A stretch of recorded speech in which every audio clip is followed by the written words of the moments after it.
Hello again, everyone, and welcome back to the Vintage Sewing Machine Garage. Well, it is now time to debut the Necchi Supernova.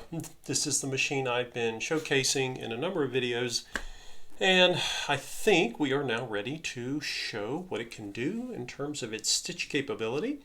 For those of you who are new to this machine, this was one in a series of Necchi BU models.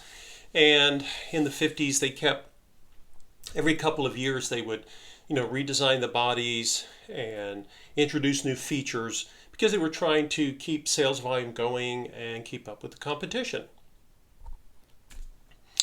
And when you look at the Supernova, it has more features than, say, a straight stitch sewing machine from years before.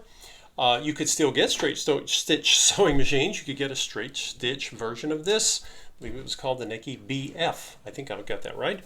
Anyway, you are looking at a machine that for the time was one of the most featured automatic. They used the word automatic a lot in the 50s for all sorts of consumer products. And you see, in addition to being able to adjust your stitch length, you have reverse. You have needle position, which not all machines had. This knob here is for applying settings when you're going to be doing cams. I don't have cams. I don't have the cam tool that goes with this machine, so I won't be showing you those.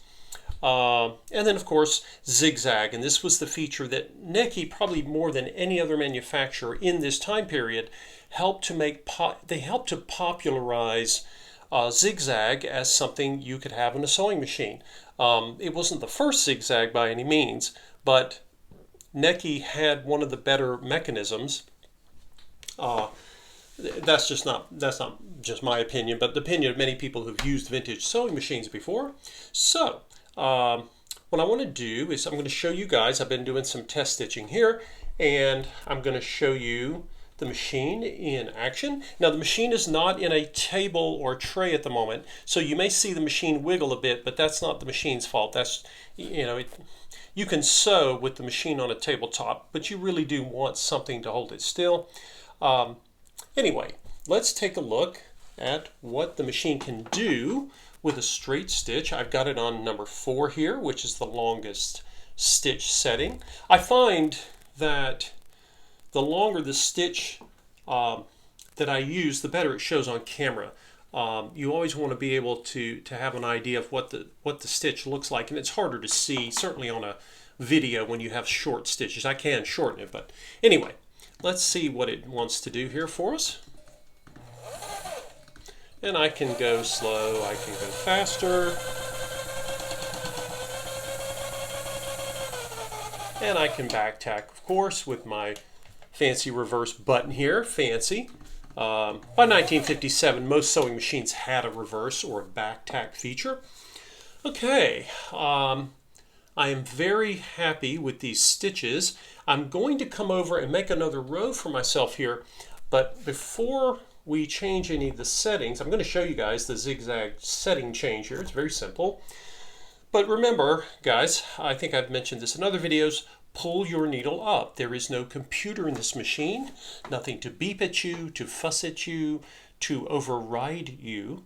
It is waiting for you because you are the software and it is the hardware, obviously. Okay, so we've got the needle up. Let's take a look.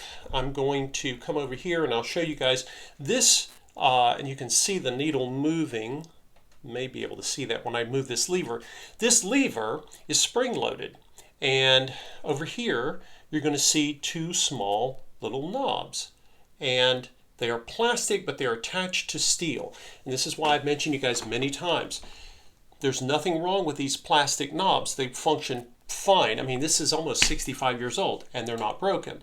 But when you get a machine, unless you know for sure that all of these knobs work perfectly, and many times they don't, it's because the steel behind the plastic has frozen or gotten gummed up. You need to take time, don't force anything. If it's giving you a lot of resistance, just stop right there. And you want to do your cleaning and your new lubrication and eventually work things loose.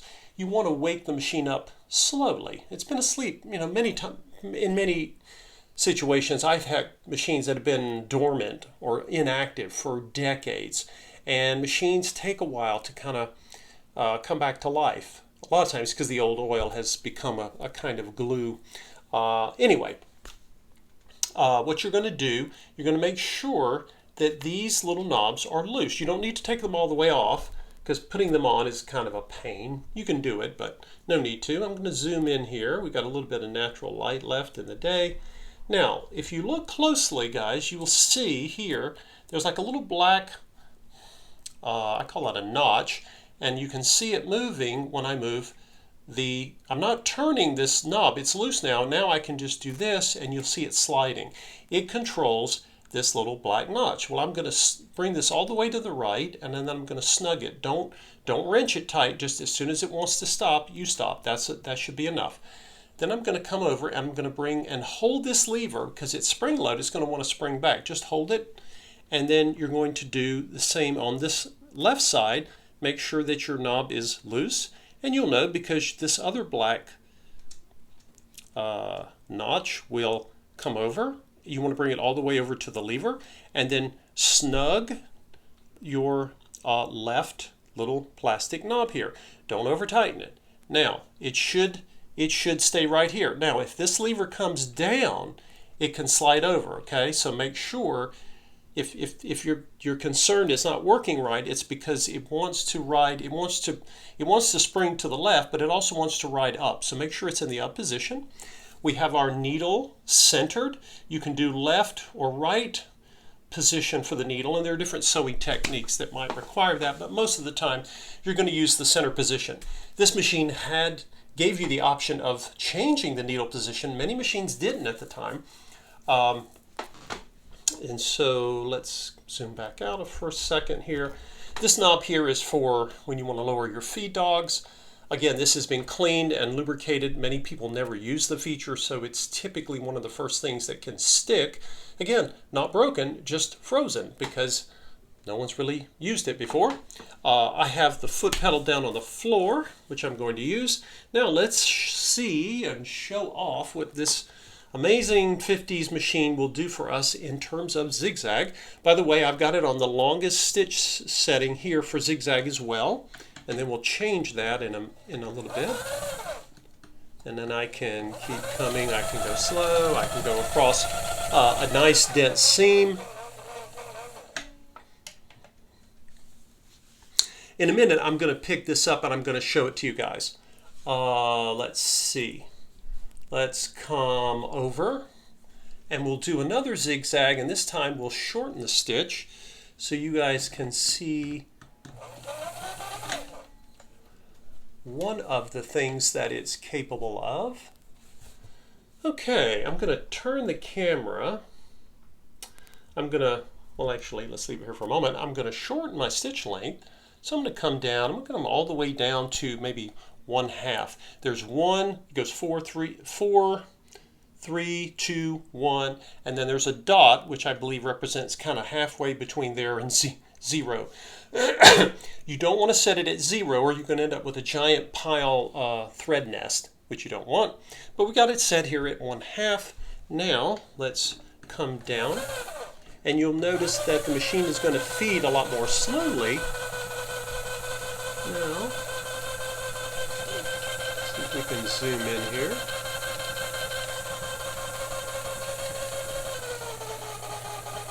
Now the machine will go faster, guys, but when I'm doing a short length zigzag, I'm creating essentially a satin stitch. And when I do that, I really I give the machine a chance to chew on this. It was designed to go much faster, but you know, I try to give the machine the benefit of the doubt here. Okay, let's pull the sample out. Okay, now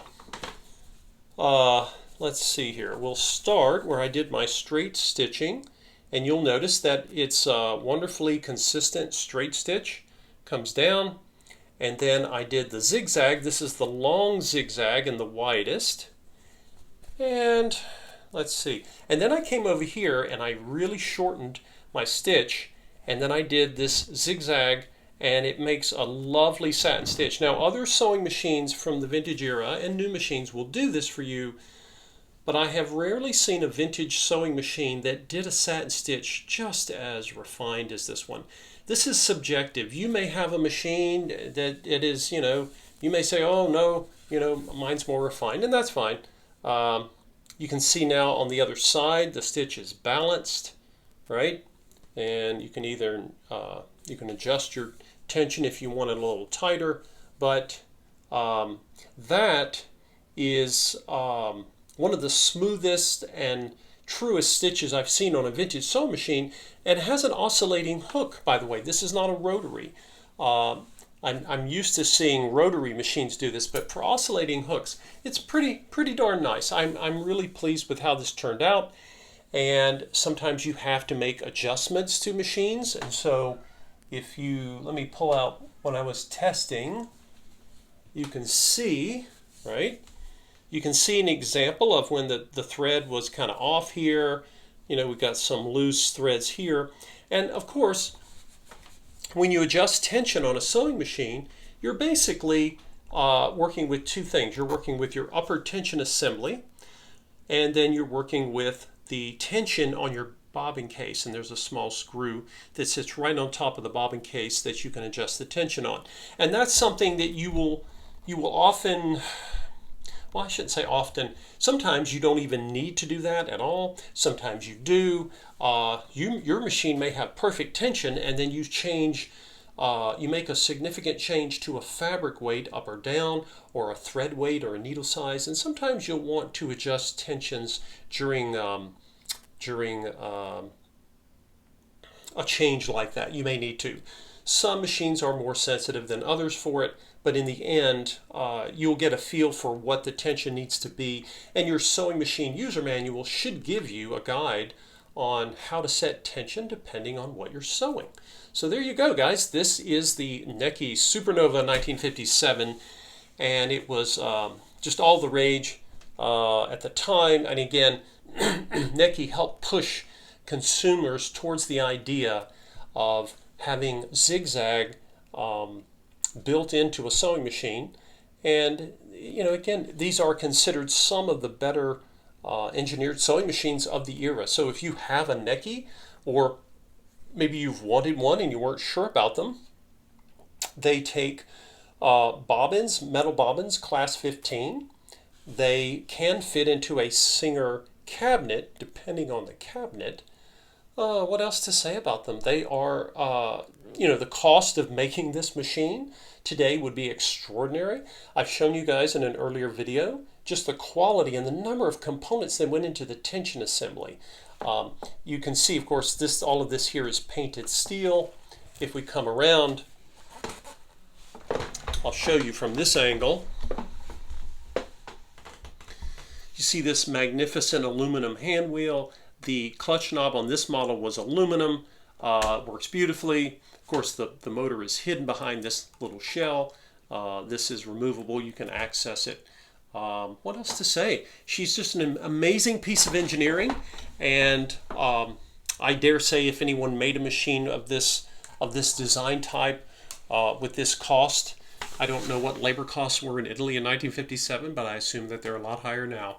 Anyway, guys, thanks for watching. You guys know by this point in time in the channel, I love sewing machines. I love talking about them and bringing them back to life. Sometimes some take more patience than others. Speaking of patience, I'm still waiting to get my little tire that's going to go on the bobbin winder. And that is something you can get. They're not expensive, but you have to hunt a little bit more than others. But it doesn't matter. They are incredible machines. And if I had one and didn't have the tire, I would use it anyway and just wind my bobbins on any. You can wind them on any machine that uses a class 15 bobbin, or you can just buy a bobbin winder device and just wind your bobbins that way. Those of you who do a lot of sewing probably would be happier with that anyway. So you don't have to keep resetting your machine, but that's entirely up to you. So from Italy, 1957, the powerful two-tone Necchi Supernova. Thank you guys for watching, and feel free to share your comments below.